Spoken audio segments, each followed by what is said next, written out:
Good morning, students. So now in unit 2 we'll be moving on for 5th chapter. Unit 2 ல வந்துட்டு forms of business organization, அதாவது in business அப்படின்னு சொன்னால் அதில் என்னென்ன ஃபார்ம்ஸ் இருக்குங்கிறத ஃபர்ஸ்ட் சாப்டர் 4ல் வந்துட்டு first oldest form of organisation it is sole proprietorship அப்படிங்கிறத பார்த்தோம்.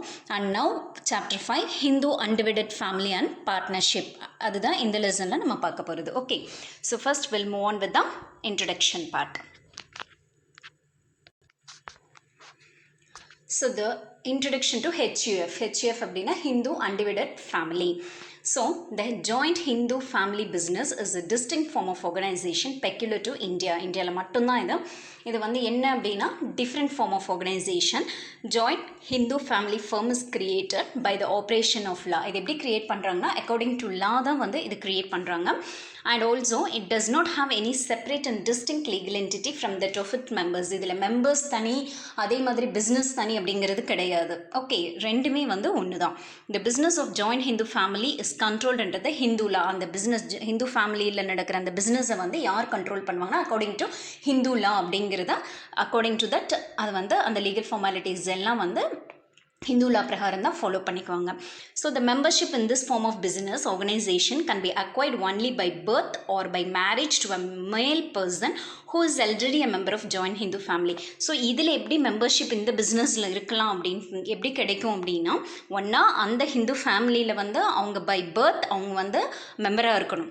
இல்லை அப்படின்னா அங்கே இருக்கிற ஒரு மேல் மெம்பருக்கு தட் ஃபீமேல் மெம்பர் வந்து மேரேஜ் ஆகி போயிருக்கணும். ஸோ அவங்களுக்கு மட்டும்தான் இந்த ஜாயின்ட் ஹிந்து ஃபேமிலி பிஸ்னஸில் வந்து மெம்பர்ஷிப் ஆக முடியும். So Hindu undivided family business, that is இது ஜாயின்ட் ஹிந்து ஃபேமிலி பிஸ்னஸ், இது வந்து அக்கார்டிங் டு ஹிந்துலாம் கேரி அவுட் பண்ணணும். பை பர்த் தான் அதில் மெம்பர்ஸ் ஆக முடியும். அண்ட் ப்ளஸ் அவங்க வந்து மெயின் மெம்பர் வந்து மேரேஜ் பண்ண போகிற அந்த ஃபீமேல் மெம்பரும் வந்து இதில் வந்து மெம்பர் ஆகலாம். Okay, next will move on with the meaning of HUF என்னென்னா, when 2 or more families agree to live and work together. அதாவது 2-3 ஃபேமிலிஸ் வந்து ஒன்றா நம்ம தட் இஸ் ஜாயின்ட் ஃபேமிலியாக இருக்கலான்னு அக்ரி பண்ணிவிட்டு, அண்ட் ஆல்சோ அவங்க வந்து தே ஒர்க் டுகெதர், இன்வெஸ்ட் தே ரிசோர்ஸஸ், அவங்ககிட்ட இருக்கிற அந்த ரிசோர்ஸஸ் கேபிட்டல் எல்லாம் இன்வெஸ்ட் பண்ணுறாங்க. அண்ட் லேபர், தட் இஸ் அவங்களுடைய எஃபோர்ட் எல்லாம் ஜாயிண்ட்லி அண்ட் ஷேர், அதில் வர ப்ராஃபிட்ஸையும் அவங்க வந்து ஷேர் பண்ணிக்கிறாங்க. அண்ட் ஆல்சோ லாஸஸும் ஷேர் பண்ணிக்கணும். Then this family is known as composite family or Hindu undivided family. அதாவது 2-3 ஃபேமிலிஸ் வந்து ஒன்றா ஜாயின் பண்ணி அவங்களுடைய ரிசோர்ஸஸை அந்த பிஸ்னஸில் இன்வெஸ்ட் பண்ணி, அதே மாதிரி வி ஆர் லிவ் டுகெதர், அதாவது ஒன்றா தான் வந்து லைஃப் லீட் பண்ணுவாங்க, ஒரே வீட்டில் அந்த மாதிரி தான் லைஃப் லீட் பண்ணுவாங்க. அண்ட் ஆல்சோ அந்த பிஸ்னஸில் வரக்கூடிய ப்ராஃபிட் லாஸ் எல்லாமே வந்து அவங்க ஷேர் பண்ணிக்கணும். And this is called as Hindu undivided family. Okay, this is the meaning. Example அப்படின்னு பார்த்தா C Roy and company a chartered accountant firm for example எடுத்திருக்கோம். There are 2 schools. அதாவது எக்ஸாம்பிள் இப்போ meaning of that is undivided family, அப்படி Hindu undivided family அப்படின்னா that is C Roy and company a chartered accountant firm வந்துட்டு that is ஒரு நேமில் ஒரு and family அப்படின்னு சொல்லி வரும் அதில் பின்னாடி. அப்போ வந்து அந்த 2 ஃபேமிலி வந்து சேர்ந்து அந்த கம்பெனி வந்து ரன் பண்ணுறாங்க அப்படிங்கிறது மீனிங். ஸோ இதில் வந்து என்ன அப்படின்னா, there are 2 schools of Hindu law. One is Dayabaga, which is prevalent in Bengal. 2 ஹிந்துலா இது இருக்குது ஸ்கூலில். இது வந்துட்டு ஒன் வந்து தயபாகா, அது வந்து பெங்காலில் இருக்குது, அண்ட் அசாம். ஓகே, அந்த other is Mitakshara, prevalent in the rest of the country.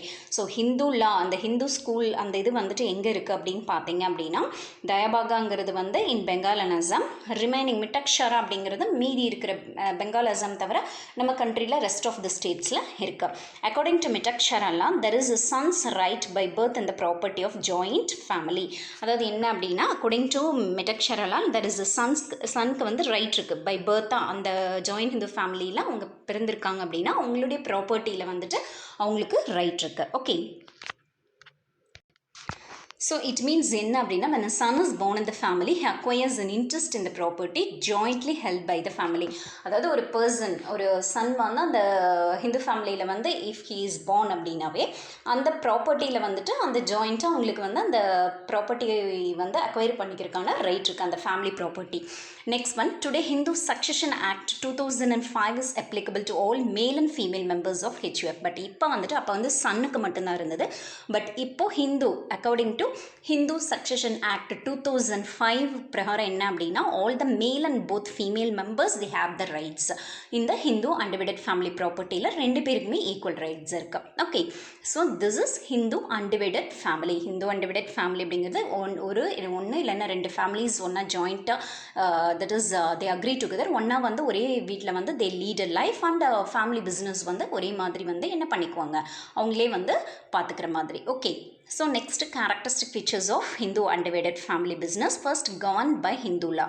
So business of joint Hindu family வந்து கண்ட்ரோல் பண்ணுறது மேனேஜ் பண்ணுறது எல்லாமே according to law. ஹிந்து லா பிரகாரம் தான் வந்து இந்த பிஸ்னஸ் வந்து மேனேஜ் பண்ணி கண்ட்ரோல் பண்ணுறது எல்லாமே நடக்கணும். Okay, next one is management அப்படின்னு பார்த்தோன்னா all the affairs of a joint Hindu family are controlled and managed by one person who is known as karta or manager. So joint Hindu family business யார் manage பண்ணி control பண்ணுவாங்கன்னா only one person who is known as karta இல்லைன்னா manager அப்படின்னு சொல்லுவோம். கர்த்தாங்கிறவங்க யார் அப்படின்னு சொல்லுவோன்னா அந்த ஃபேமிலியில் இருக்கக்கூடிய senior most male member. Okay, அந்த ஃபேமிலி எல்லாம் ஒன்றா இருக்காங்கன்னா அதில் யார் சீனியர் மோஸ்ட் மேல் மெம்பராக இருக்காங்களோ அவங்க தான் என்னது, தட் இஸ் கர்த்தா. the members of the family have full faith and confidence in கர்த்தா. மற்ற மெம்பர்ஸ் எல்லாத்துக்குமே அந்த கர்த்தா மேலே ஃபுல் கான்ஃபிடன்ஸ் அண்ட் ஃபெய்த் நம்பிக்கை இருக்கும்.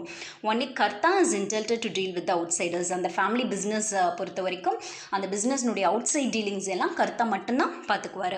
But other members can deal with outsiders only with permission of karta. மற்ற மெம்பர்ஸும் டீல் பண்ணலாம் பிஸ்னஸ்க்காக அவுட்சைடர்ஸ் கிட்ட, பட் கர்த்தாவோட பெர்மிஷனோடு தான் வந்து they have to deal with the outsiders.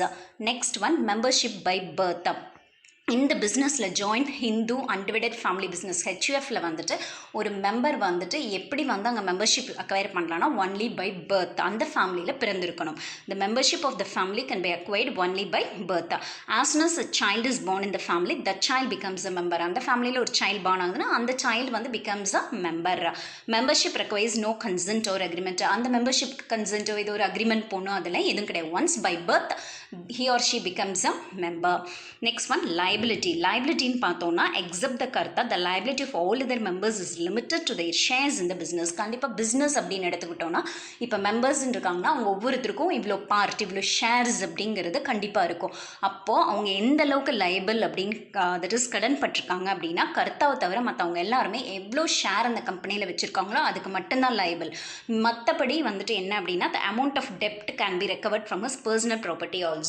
அதாவது என்ன அப்படின்னா இப்போ ஏதாவது ஒரு லாஸ் இல்லை டெப்ட் கடன் அப்படின்னா மற்ற மெம்பர்ஸ் எல்லாம் அவங்க எவ்வளோ ஷேர் அந்த கம்பெனியில் வச்சுருக்காங்களோ அந்த அளவுக்கு மட்டும் அவங்க வந்து பணம் கொடுத்தா போதும். பட் கர்த்தான் வந்து என்ன அப்படின்னா அது போக அவருடைய பர்சனல் ப்ராப்பர்ட்டியும் வந்துட்டு அந்த டெப்ட்டை வந்து கிளியர் பண்ணுறதுக்காக he have to give. Okay, so liability அப்படிங்கிறது வந்து ஹெச்யூஎஃப்ல என்ன அப்படிங்கிறத கிளியராக அண்டர்ஸ்டாண்ட் பண்ணிக்கணும்.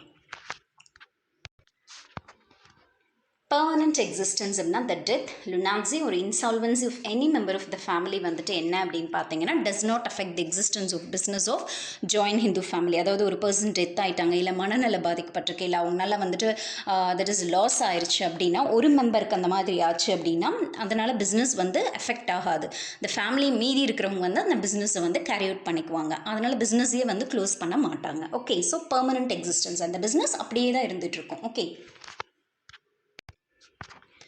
implied authority of Karta. In a joint Hindu family firm, only Karta has implied authority to enter into a contract for debts and pledge the property of the firm for the ordinary purpose of the businesses of the firm. அதாவது பிஸ்னஸ்க்காக கர்த்தா மட்டும்தான் நம்ம வந்துமே சொல்ல மாதிரி implied authority. ஒரு contract for debts, ஏதாவது ஒரு கடன் அதுக்காக ஒரு கான்ட்ராக்ட் இல்லைனா வந்துட்டு ஒரு பிளெட்ஜ் ஒரு ப்ராப்பர்ட்டியை வந்து அடமானம் வைக்கணும். இந்த மாதிரி எந்த ஒரு கம்பெனி டீலிங்ஸ் எல்லாமே வந்துட்டு யார் பார்த்துக்குவாங்கன்னா it will be done by கர்த்தா.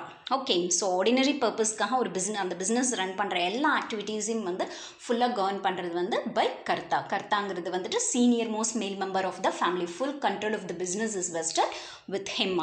Next one, minor as also a co-parsoner. In a joint Hindu family firm, even a newborn baby can be a co-parsoner. அதாவது மைனர் அப்படிங்க மேஜர் ஆனால் தான் அதில் வந்துட்டு அந்த ஃபேமிலி பிஸ்னஸில் வந்து பார்ட்னர் ஆகணுங்கிறது கிடையாது. co-parsoner partners. Okay, that is members of that family. இங்கே வந்து மைனரும் co-parsoner ஆகலாம். அதாவது ஈவன் நியூ பார்ன் பேபியும் once a baby is born in that family அப்படின்னா he or she becomes a member.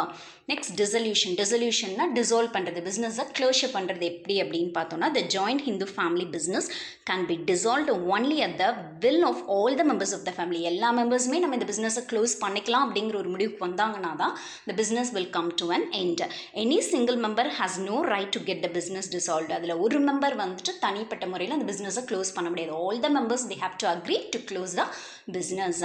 So இதுதான் வந்து characteristic features of joint Hindu family. Okay, so நம்ம ஜாயிண்ட் ஹிந்து ஃபேமிலி பிஸ்னஸ் அப்படிங்கிறதுனா என்ன அப்படின்னு பார்த்தோம். இது வந்து என்ன, that is forms of business ஆர்கனைசேஷனில் தட் இஸ் ஃபர்ஸ்ட் வந்து நம்ம பார்த்தது போன சாப்டரில் சோல் ட்ரேடிங் பார்த்தோம். ரெண்டாவது நம்ம பார்த்தது என்னென்னா ஜாயிண்ட் ஹிந்து ஃபேமிலி பிஸ்னஸ், அது வந்து ஃபேமிலியாக பண்ணுறது, அதனுடைய கேரக்டரிஸ்டிக் ஃபீச்சர்ஸ் மட்டும் பார்த்துருக்கோம். அடுத்தது நம்ம பார்க்க போகிறது meaning and definition of partnership. பார்ட்னர்ஷிப்னா என்ன, இது ஒரு டைப் ஆஃப் பிஸ்னஸ். ஓகே, இது தேர்டு. ஓகே, பார்ட்னர்ஷிப்பா. So introduction, partnership form of organization is an extension of sole proprietorship. Sole proprietorship nude extension தான் partnership form. It has already been explained that a sole proprietary form of organization suffers from, நம்ம நிறைய பார்த்தோம் sole trading businessல நிறைய that is they are suffering from many drawbacks இல்லையா. So that is limited capital, limited manageability, concentrated risk இருக்கு, less chance of expansion and growth. Sole proprietorshipல இந்த மாதிரி நிறைய disadvantages நம்ம பார்த்தோம். அதெல்லாம் overcome பண்ணுறதுக்காக அதனுடைய எக்ஸ்டென்ஷன் தான் பார்ட்னர்ஷிப்பா. With the result the sole trader is compel to seek the cooperation of others so that he can meet the changing situations effectively. அதாவது வந்து என்ன அப்படின்னு பார்த்தோம்னா இந்த ஒரு ட்ராபேக்ஸ் எல்லாம் வந்து ஓவர் கம் பண்ணுற சோல் ப்ரொப்ரைட்டர்ஷிப்பில் இருக்கிற ட்ராபேக்ஸ் எல்லாம் ஓவர் கம் பண்ணுறதுக்காக தான் வந்து அந்த soul proprietor he needs a cooperation from another person.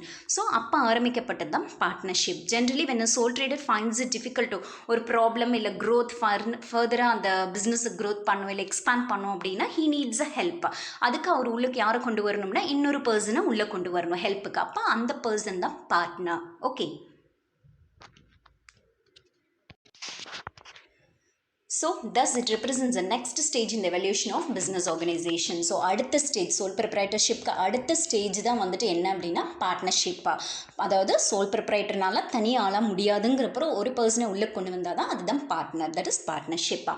So the person who enter into partnership or individually called partners and collectively known as firms. அதாவது அந்த இதுக்குள்ள உள்ள இண்டிவிஜுவலாக உள்ள அந்த பர்சன் வந்து உள்ள என்ட்ரு ஆகிறாங்கன்னா அவங்க வந்து பார்ட்னர்ஸ், அண்ட் கலெக்டிவாக மொத்தமாக அது என்னன்னு சொல்கிறோம் firm. Okay, next one, according to section 4 of the Partnership Act 1932, partnership is a relation between persons who have agreed to share the profits of a business carried on by all or any of them acting for all. இங்கே வந்து என்ன அப்படின்னா according to Partnership Act அப்படின்னாவே 1932.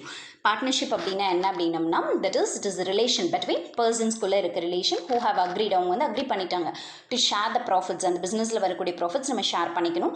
Carried on by all, எல்லாரும் carry out பண்ணுறாங்க, இல்லை any of them acting for all, யாரோ ஒருத்தர் வந்து மற்றவங்களுக்காக அந்த பிஸ்னஸை வந்து கேரி அவுட் பண்ணிட்டு இருக்காங்க. Okay, that's a பார்ட்னர்ஷிப்பா.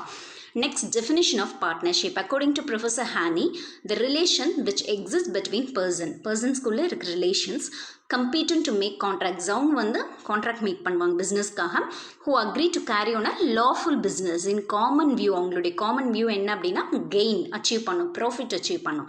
பட் அந்த பிஸ்னஸை they have to carry lawfully. Okay. Next one is according to Sprague, partnership has 2 or more members இருப்பாங்க, each of whom is responsible for the obligatory requirements of partnership ஓட requirementsக்கு அவங்கள வந்து கண்டிப்பாக each and every members are responsible.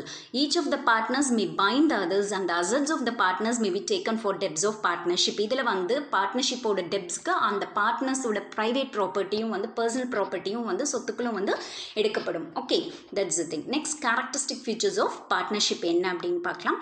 First, contractual relationship. ஒரு பார்ட்னர்ஷிப்னா first அவங்க என்ன பண்ணணும் அப்படின்னா as a result ஒரு அக்ரிமெண்ட் போகணும், அது ஓரலாகவும் இருக்கலாம் ரிட்டனாகவும் இருக்கலாம்.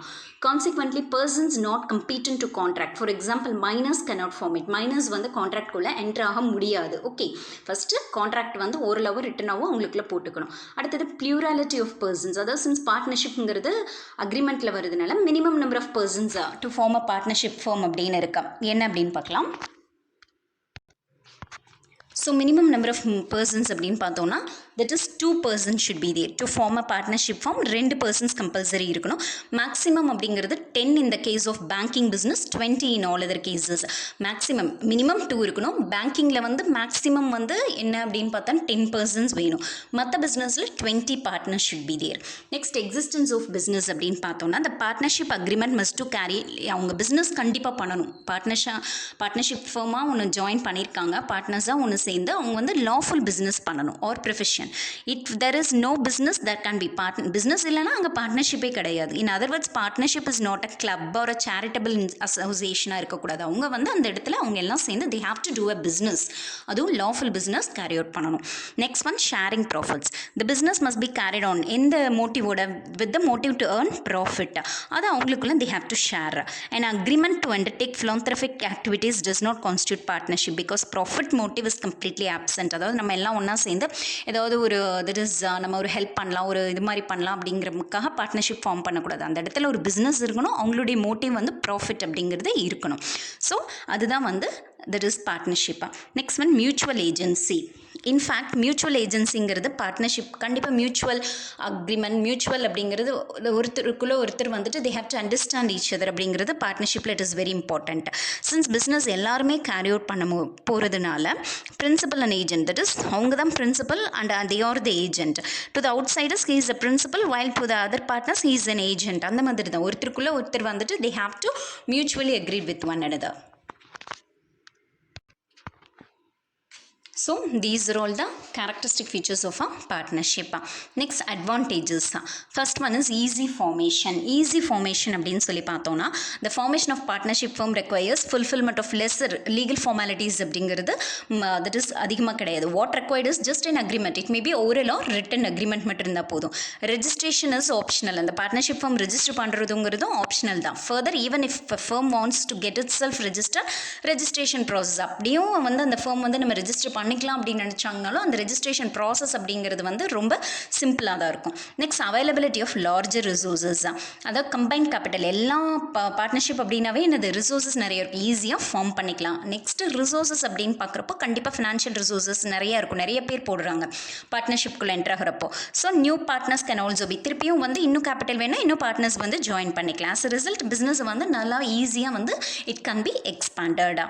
Next one benefit of consultation. கண்டிப்பாக 2 heads are better than one. நம்ம முதலே சொன்ன மாதிரி 2 பிரெயின் வேலை செய்கிற இடத்துல ஒரு பிரெயின் அப்படிங்கிறது இட் இஸ் டிஃபிகல்ட்.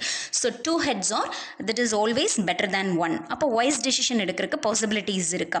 மேட்டர்ஸ் தரவாக டிஸ்கஸ் பண்ணி எந்த பிளேஸ்லையும் வந்து தப்பான இப்போ சோல் ப்ரிப்பரைட்டில் பார்த்த மாதிரி ஹாஸ்டி டெசிஷன்ஸ் அந்த மாதிரிலாம் எடுக்காமல் ப்ராப்பர் டெசிஷன்ஸ் எடுக்கிறதுக்கு நிறைய பாசிபிலிட்டிஸ் இருக்குது.